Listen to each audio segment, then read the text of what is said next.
Ya, shalom Bapak Ibu semuanya.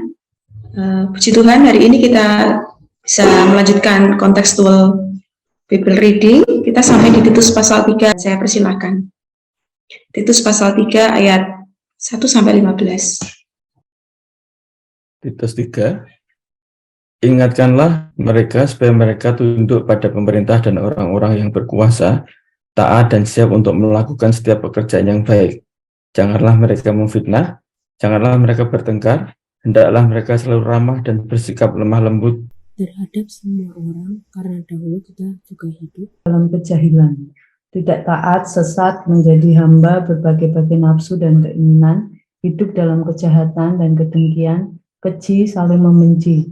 Tetapi ketika nyata kemurahan Allah Juru Selamat kita dan kasih-Nya kepada manusia, pada waktu itu Dia telah menyelamatkan kita, bukan karena perbuatan baik yang telah kita lakukan, tetapi karena rahmat-Nya, oleh permandian kelahiran kembali, dan oleh pembaharuan yang dikerjakan oleh Roh Kudus, yang sudah dilimpahkannya kepada kita oleh Yesus Kristus Juru Selamat kita. Supaya kita sebagai orang yang dibenarkan oleh kasih karunia-Nya, berhak menerima hidup yang kekal sesuai dengan pengharapan kita. Perkataan ini benar dan aku mau supaya engkau dengan yakin menguatkannya, agar mereka yang sudah percaya kepada Allah sungguh-sungguh berusaha melakukan pekerjaan yang baik. Itulah yang baik dan berguna bagi manusia. Tetapi hindarilah persoalan yang dicari-cari dan yang bodoh, persoalan silsilah, percekcokan, dan pertengkaran mengenai hukum Taurat, karena semua itu tidak berguna dan sia-sia belaka. Seorang bidat yang sudah 1-2 kali engkau nasihati, hendaklah engkau jauhi. Engkau tahu bahwa orang yang semacam itu benar-benar sesat dan dengan dosanya menghukum dirinya sendiri. Segera sesudah kirim Artemas atau Titikus kepadamu, berusahalah datang kepadaku di Nikopolis, karena sudah kuputuskan untuk tinggal di tempat itu selama musim dingin ini. Tolonglah sebaik-baiknya Zenas, ahli Taurat itu, dan Apolos dalam perjalanan mereka, agar mereka jangan kekurangan suatu apa. Dan biarlah orang-orang kita juga belajar melakukan pekerjaan yang baik untuk dapat memenuhi keperluan hidup yang pokok, supaya hidup mereka jangan tidak berbuah. Salam dari semua orang yang bersama aku di sini, dan sampaikanlah salamku kepada mereka yang mengasihi kami di dalam iman. Kasih karunia menyertai kamu sekalian. Amin, puji Tuhan Bapak Ibu. Di kitab Titus pasal 3 ini saya membagi menjadi 3 bagian. Yang pertama ayat 1 sampai dengan ayat yang ke-8, kemudian akhir di ayat yang ke-15. Nah, mari kita belajar bersama-sama menyelidiki ayat 1 sampai dengan ayat yang ke-8. Di ayat 1 sampai dengan ayat yang ke-8 ini kita akan menemukan tentang tugas Titus, bagaimana caranya Titus mengerjakan tugasnya itu dan apa alasannya. Kalau kita membaca ayat-ayat ini, kita menemukan tugas Titus adalah yang pertama di ayat 1, ingatkanlah. Jadi tugas Titus adalah untuk mengingatkan orang-orang yang ada di kota Kreta dan seterusnya ini untuk taat dan siap untuk melakukan setiap pekerjaan baik. Jadi Titus bertugas untuk mengingatkan mereka supaya mereka tunduk, taat, dan melakukan pekerjaan yang baik. Nah, di ayat yang kedua, perbuatan-perbuatan baik apa yang harus mereka lakukan? Ya, jangan mereka memfitnah, jangan bertengkar, hendaklah mereka selalu ramah dan bersikap lemah lembut terhadap semua orang. Di ayat 8 dituliskan, perkataan ini benar dan aku mau supaya engkau dengan yakin menguatkannya, agar mereka yang sudah percaya kepada Allah sungguh-sungguh berusaha melakukan pekerjaan yang baik. Itulah yang baik dan yang berguna bagi manusia. Jadi kita menemukan tugas Titus adalah supaya mengingatkan mereka untuk tunduk, untuk taat, untuk siap sedia melakukan pekerjaan yang baik. Bagaimana cara Titus mengerjakan tugasnya ini? Dikatakan di ayat yang ke-8, dengan penuh keyakinan menguatkan hati jemaat, mereka sudah percaya kepada Allah, untuk mereka sungguh-sungguh taat, sungguh-sungguh tunduk, sungguh-sungguh mau melakukan pekerjaan yang baik. Alasannya apa Bapak Ibu? Kalau kita membaca di ayat yang ke-3 sampai dengan ayat yang ke-7, alasannya adalah karena mereka itu sudah diselamatkan dan mereka itu sudah mengalami pembaharuan oleh karya Roh Kudus. Di ayat yang ketiga, Titus menegaskan karena dahulu berarti kan sebelum percaya kepada Tuhan Yesus ya, Dahulu kita juga hidup dalam kejahilan, tidak taat, sesat, menjadi hamba berbagai-bagai nafsu dan keinginan, hidup dalam kejahatan dan kedengkian, keji, saling membenci. Dulu sebelum percaya kepada Tuhan Yesus, kehidupan manusia lama penuh dengan dosa. Tapi ayat yang keempat mengatakan, tetapi ketika nyata kemurahan Allah, juru selamat kita, dan kasih-Nya kepada manusia, pada waktu itu Dia telah menyelamatkan kita bukan karena perbuatan baik yang telah dilakukan, tapi karena rahmat-Nya, oleh pemandian kelahiran kembali, dan oleh pembaruan yang dikerjakan oleh Roh Kudus yang sudah dilimpahkannya kepada kita oleh juru selamat kita, yaitu Tuhan Yesus Kristus, supaya kita sebagai orang-orang yang dibenarkan oleh kasih karunia-Nya berhak menerima hidup yang kekal sesuai dengan pengharapan kita. Ayat yang ke-3 sampai dengan 7 kaya dengan doktrin keselamatan. Bagaimana orang berdosa itu bisa diselamatkan semata-mata karena kemurahan Tuhan yang sudah dilimpahkan melalui karya Yesus Kristus yang sudah mati di atas kayu salib. Dan dengan cara seperti itu, maka setiap orang yang percaya beroleh kemurahan Allah, yaitu karya keselamatan, dibenarkan oleh Allah, bahkan berhak menerima hidup yang kekal. Nah, Bapak Ibu, kita bisa menemukan alasan mengapa setiap orang-orang itu harus berbuat baik, tunduk dan taat, melakukan setiap pekerjaan baik karena sudah diselamatkan dan sudah mengalami pembaharuan oleh karya Roh Kudus. Nah, kita lihat di sini bagaimana iman yang sejati adalah iman yang percaya kepada Tuhan Yesus, mengalami karya keselamatan, baru berbuat baik. Ini tugas Titus dan alasannya dan bagaimana cara Titus mengerjakan tugas itu. Nah, di bagian yang kedua kita lihat bersama-sama di ayat yang ke-9 sampai 14, ini pesan Paulus kepada Titus dan juga alasannya. Kalau kita lihat bersama-sama di ayat yang ke-9, kita menemukan, tetapi hindarilah persoalan yang dicari-cari dan yang bodoh, persoalan silsilah, percekcokan, dan pertengkaran mengenai hukum Taurat, karena semua itu tidak berguna dan sia-sia belaka. Jadi Paulus memberikan pesan kepada Titus dan juga kepada orang percaya pada waktu itu untuk menghindari persoalan yang dicari-cari. Tentang apa itu persoalan yang dicari-cari? Ya, terkait tentang hukum Taurat. Kenapa? Karena itu tidak berguna dan sia-sia belaka. Mengapa tidak berguna dan sia-sia belaka? Karena orang-orang Kristen sudah menerima kasih karunia keselamatan di dalam Tuhan Yesus. Yang sungguh-sungguh perlu diperhatikan adalah bagaimana cara mereka mewujudkan iman mereka melalui ketaatan dan melalui kehidupan mereka yang harus ditampilkan dalam bentuk perbuatan yang baik, bukan malah mencari-cari persoalan yang bodoh, yang terkait dengan silsilah, percekcokan, dan itu ada kaitannya dengan hukum Taurat. Di ayat yang ke-10 dikatakan seorang bidat yang sudah 1-2 kali kau nasihati, hendaklah kau jauhi. Ternyata tidak mudah pelayanan Titus, dia harus berhadapan dengan bidat. Apa artinya bidat itu? Bidat itu adalah orang-orang yang mengajarkan ajaran-ajaran lain yang tidak sesuai dengan ajaran-ajaran firman Tuhan. Nah, bidat-bidat ini yang sudah 2 kali dinasihati, berarti kan sudah ada upaya Titus untuk menasihati mereka, tetapi mereka tidak mau mendengar, hendaklah engkau jauhi. Di ayat yang ke-11, karena alasannya engkau tahu bahwa orang-orang yang semacam itu benar-benar sesat dan dengan dosanya menghukum dirinya sendiri. Ya, tugas Titus harus berhadapan dengan pengajar-pengajar palsu, dengan orang-orang yang mengajarkan ajaran-ajaran yang tidak sesuai dengan firman Tuhan. Memang Titus harus menasihati mereka. Tapi kalau mereka tidak mau dinasihati, berarti mereka benar-benar sesat dan mereka sudah terhukum dengan dosanya sendiri. Di ayat yang ke-12, pesan Paulus kepada Titus adalah supaya Titus berusaha mendatangi Paulus.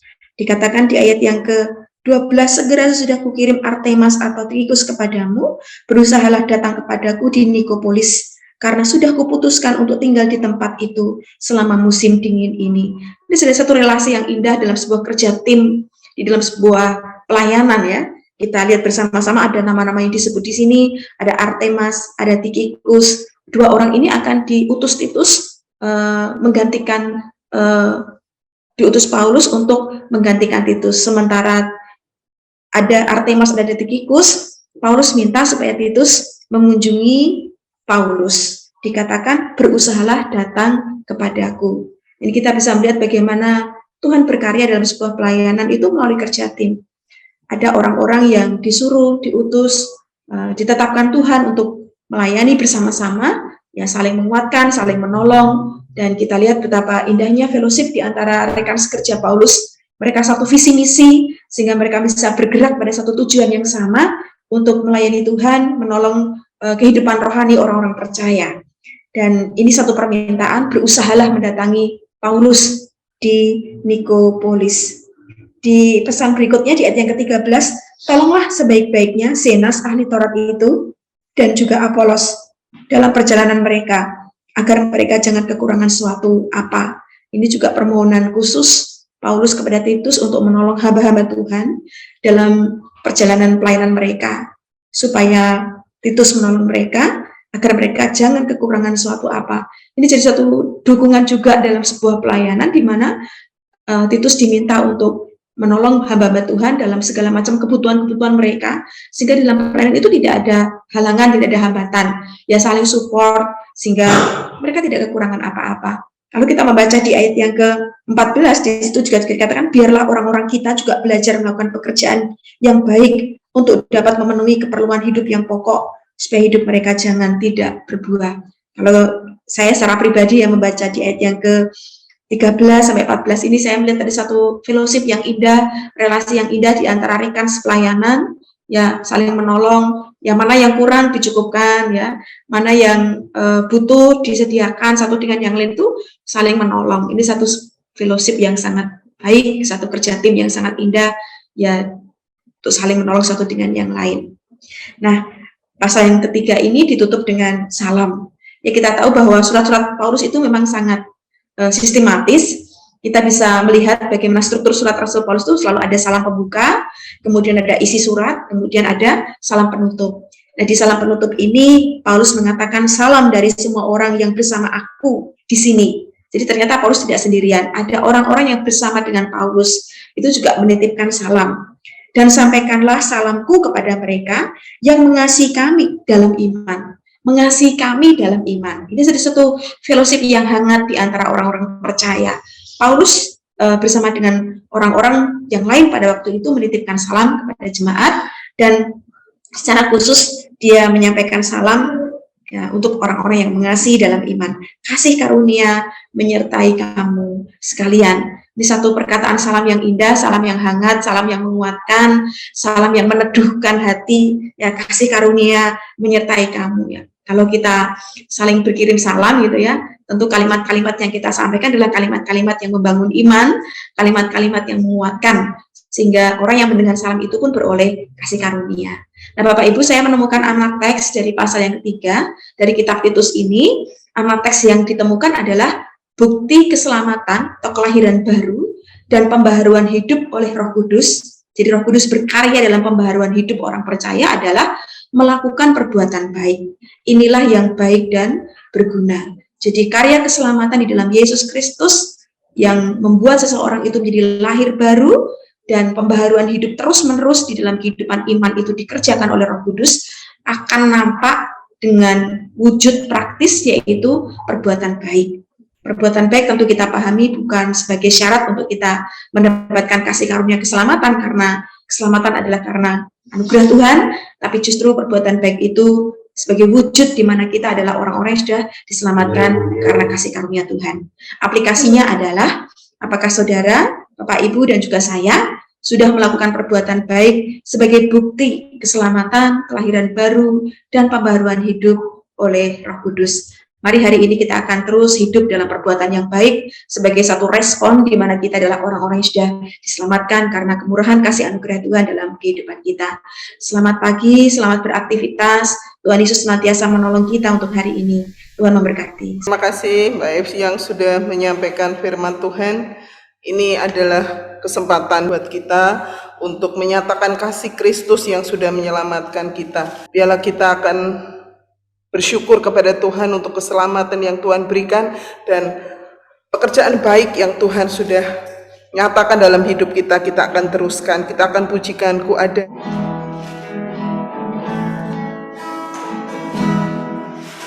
Ku ada sepanjang, ku ada karena kasih.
Mari kita mengucap syukur kepada Tuhan untuk kasih karunia keselamatan. Biarlah kita semakin boleh menghidupi keselamatan yang Tuhan berikan dengan kita mau berbagi kepada orang lain. Kita mau mempedulikan orang lain yang belum diselamatkan. Mari kita berdoa bersama untuk meresponi kasih Kristus dengan berbuat baik kepada sesama. Bapa Surgawi, aku bersyukur kepada Tuhan karena di dalam Engkau aku sudah menerima segala berkat rohani, baik di bumi ini maupun di dalam surga. Aku mengucap syukur Tuhan untuk keselamatan yang Kau berikan kepadaku. Kami berdoa Tuhan, biarlah hari-hari ini mengingatkan kasih Tuhan, menggerakkan kami untuk kami berbuat baik. Inilah saatnya, kesempatan yang Tuhan berikan kepada orang-orang yang kami kasih, yang ada di sekeliling kami. Pakailah hidup kami ya Tuhan untuk menyatakan kasih-Mu. Dengan kami mau berbagi sesuatu, Kau pakai kami untuk menyatakan kasih-Mu. Terima kasih ya Tuhan. Berkati keluarga kami supaya keluarga kami juga boleh menyatakan kasih Kristus bersama-sama. Terima kasih ya Tuhan. Terima kasih.